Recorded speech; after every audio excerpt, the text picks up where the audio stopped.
নমস্কার সবাইকে। আজকে আমরা আলোচনা করব সি রুটস অফ ইন্ডিয়া নিয়ে। সমুদ্র কিন্তু যে কোনো দেশের খুব বড় একটা শক্তি। যে দেশের কিন্তু সমুদ্র বন্দর নেই বা সমুদ্র পরিবেষ্টিত নয়, সেই দেশে কিন্তু অর্থনৈতিক উন্নয়ন কিন্তু সেভাবে হয় না। অর্থনৈতিক উন্নয়ন হওয়ার জন্য, ইকোনমিক্যাল ডেভেলপমেন্ট গ্রোথ হওয়ার জন্য কিন্তু সি রুটস কিন্তু খুব গুরুত্বপূর্ণ হয়ে যায় যে কোনো দেশের ক্ষেত্রে। ঠিক আছে, আমরা কিন্তু ল্যান্ডলকড কান্ট্রি বলি যে দেশের কোনো চারিধারে কোনো সাগর নেই, সেই দেশে কিন্তু অর্থনৈতিক উন্নয়ন শেয়ারে হয় না। তো ভারতের কিন্তু এরকম কিছু সি রুটস আছে এবং ভারতের ইকোনমিক্যাল গ্রোথ ডেভেলপমেন্টের জন্য কিন্তু এই সি রুটসগুলো খুব গুরুত্বপূর্ণ। তো বিশেষত আজকে আমরা 5টা সি রুটস নিয়ে আলোচনা করব। 1 নম্বর হচ্ছে সুয়েজ ক্যানেল, 2 নম্বর স্ট্রেট অফ মালাক্কা অর্থাৎ মালাক্কা প্রণালী, Persian Gulf route, Cape of Good Hope আর বে অফ বেঙ্গল বা আন্দামান সাগরের যে রুটস আছে সেগুলো নিয়ে। প্রথমেই যদি আমরা আলোচনা করি সুয়েজ ক্যানেল নিয়ে, তো সুয়েজ ক্যানেল নামটা হয়তো ভূগোলের ছাত্ররা শুনে থাকতে পারো বা আবার নাও থাকতে পারো, কোনো ব্যাপার নয়। সুয়েজ ক্যানেল কিন্তু ভারতের অর্থনৈতিক উন্নয়নের পিছনে একটা গুরুত্বপূর্ণ ফ্যাক্টর, কারণ সুয়েজ ক্যানেল কিন্তু ভারতকে অর্থাৎ ভারত তথা এশিয়াকে কিন্তু কানেক্ট করে ইউরোপের সাথে। অর্থাৎ ইউরোপিয়ান কান্ট্রিগুলোতে যদি ট্রেড করতে হয় আমাদের কিন্তু এই সুয়েজ ক্যানেলের উপর ভরসা করতে হয়। জেনারেলি কিন্তু এই সুয়েজ ক্যানেলের মাধ্যমে আমাদের যে কৃষিজাত পণ্য সেগুলো কিন্তু আমরা বিদেশে রপ্তানি করি বা কিছু আমদানি করার থাকে সেগুলো আমরা আমদানি করি। আমরা কিন্তু ঔষধ রপ্তানি করে থাকি, আমরা টেক্সটাইল জিনিসপত্র, টেক্সটাইল অর্থাৎ বস্ত্রের জিনিসপত্র কিন্তু গার্মেন্টস কিন্তু আমরা এক্সপোর্ট করি। এছাড়াও কৃষিজাত পণ্য তো করি এবং ইউরোপ থেকেও কিন্তু কিছু কিছু জিনিস আমরা কিন্তু এই সুয়েজ ক্যানেলের মাধ্যমে ভারতে ইম্পোর্ট করি। দ্বিতীয় যেটা আছে সেটা হচ্ছে স্ট্রেট অফ মালাক্কা বা মালাক্কা প্রণালী।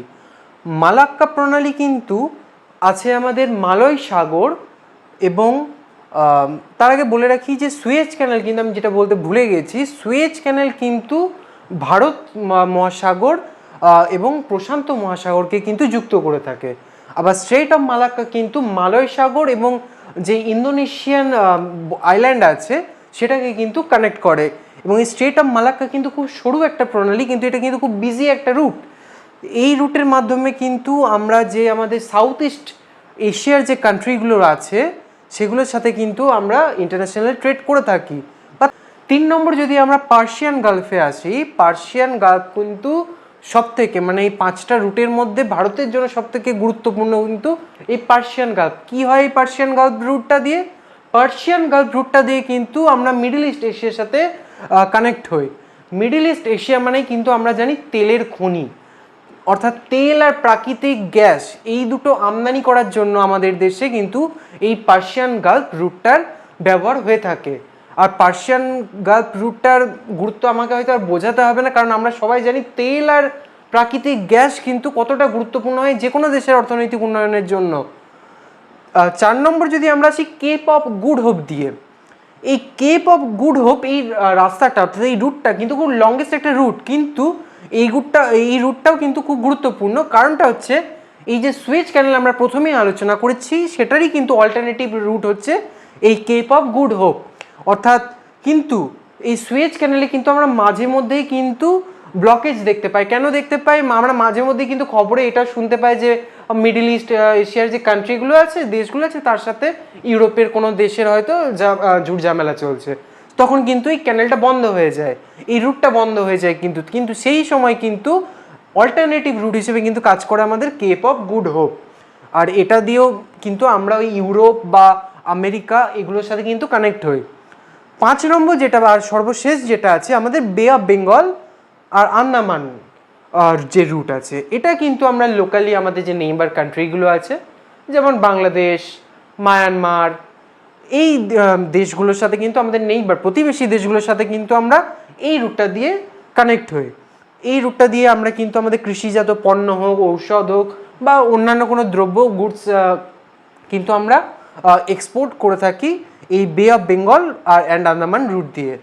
এবার যদি আমরা বলি কোন ক্যানেলটার সাথে কোন পোর্ট বন্দরও কিন্তু একটা খুব গুরুত্বপূর্ণ বিষয়। সুয়েজ ক্যানেলটার সাথে কিন্তু জেনারেলি আমরা দেখতে পাই আমাদের যে চেন্নাই পোর্ট রয়েছে, আমাদের মুম্বাই পোর্ট রয়েছে, সেগুলো কিন্তু সুয়েজ ক্যানেল দিয়ে আমরা কানেক্ট হয়। আবার পার্সিয়ান গালফ কিন্তু আমরা দেখতে পাই জামনগরে যে বন্দর রয়েছে সেটা কিন্তু এই পার্সিয়ান গালফের সাথে কানেক্ট হয়। আবার বে অফ বেঙ্গল অ্যান্ড আন্দামানের জন্য কিন্তু আমরা দেখতে পাই, বে অফ বেঙ্গলের জন্য তো আমরা আমাদের বাংলাতে হলদিয়াতে আমরা বন্দর দেখতে পাই, কলকাতা বন্দর দেখতে পাই, আর আন্দামানে কিন্তু আমরা পোর্ট ব্লেয়ারের কিন্তু বন্দর দেখতে পাই। তো এই ছিল কিন্তু 5টা সি রুট, সমুদ্রপথ, যেগুলো কিন্তু ভারতের উন্নতির পথে মানে খুব গুরুত্বপূর্ণ কন্ট্রিবিউশন রাখে। তো এই 5টা রুট কিন্তু আমাদের সবথেকে গুরুত্বপূর্ণ। আমাদের পরীক্ষায় যদি প্রশ্ন আসে যে সি রুটস অফ ইন্ডিয়া নিয়ে আলোচনা করতে, আমরা কিন্তু এই 5টা সি রুটসের কথা বিস্তারিতভাবে আলোচনা করতে পারি। তো আজকে এইটুকুই ছিল, আশা করি তোমাদের ভালো লাগবে। যদি ভালো লাগে তোমরা লাইক করতে পারো, শেয়ার করতে পারো। আর এই চেষ্টা করলাম যে যতটা সহজভাবে এই 5টা সি রুটসকে বোঝানো যায়, কারণ বইয়ে আমরা দেখেছি সি রুটস নিয়ে কিন্তু অনেক লেখা থাকে, যেটা বুঝতে কিন্তু আমাদের খুব কষ্ট হয়, আমরা ভাবি এত বড়, খুব কঠিন। তো সেই সহজভাবেই 5টা কিন্তু সি রুটসের কথা আমি আলোচনা করার চেষ্টা করলাম গল্পের মতো করে। তো আজকে এই পর্যন্তই, ভালো থেকো, নমস্কার।